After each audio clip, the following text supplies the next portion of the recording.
ఎన్నికల్లో ఒక క్షీరసాగర మదనం జరిగింది. దాంట్లో వచ్చినటువంటి గోవే ఈ అద్భుతమైనటువంటి ఈ యొక్క కమిటీ, మా అధ్యక్షులు, మా కమిటీ మెంబర్స్,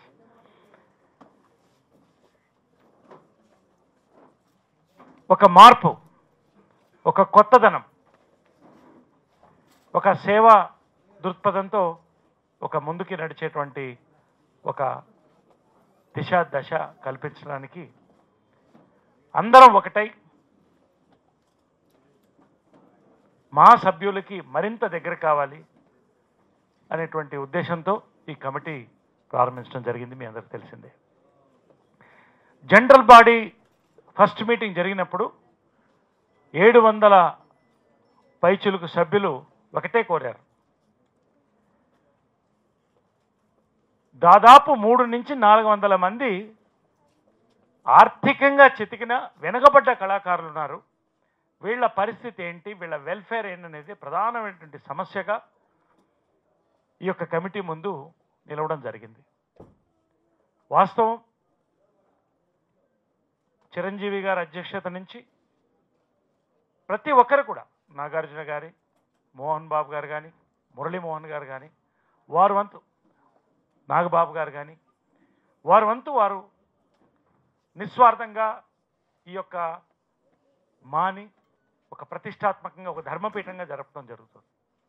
కానీ ఈ రోజున ఉన్నటువంటి అవసరాలు, ఈనోటు ఉన్నటువంటి పరిస్థితి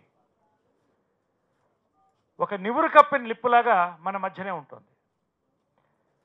ఎంతమంది కళాకారులకు నిజంగా ఈ రోజున పెన్షన్స్ అవసరం? పెన్షన్స్ ఇస్తే సరిపోతుందా? ఒక 1000 రూపాయల పెన్షన్తో వాళ్ళ జీవితం గడిచిపోతుందా?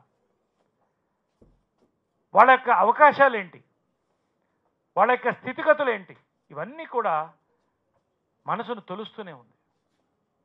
ఈ యొక్క తరుణంలో అధ్యక్షులు శ్రీ రాజేంద్ర ప్రసాద్ గారు వెల్ఫేర్ కమిటీని యాక్టివేట్ చేయడం, ఈ వెల్ఫేర్ కమిటీకి నన్ను నరియని పిలుస్తుంటాడు, నువ్వు చైర్మన్గా ఉండు అని అందరూ కూడా చెప్పడం, మనస్ఫూర్తిగా ఇంతకంటే ఒక కళాకారుడు కుటుంబంలో కళాకారుడిగా జన్మించి ఒక మా మెంబర్గా ఉన్న నాకు ఇంతకంటే ఒక గౌరవం నాకు వేరే లేదని నాకు అనిపించింది. ఒక మంచి కమిటీని ఏర్పరచుకొని శ్రీ సత్యం యాబి గారిని కన్వీనర్గా, నిర్మల గారిని జాయింట్ కన్వీనర్గా, సభ్యులుగా సీనియర్ నటి గీతాంజలి, వీళ్ళందరినీ ఒక కమిటీ చేసుకొని, ఒక నిమిషం అండి, తలుపు మూసేయండి తీసుకుపోవడం జరిగింది.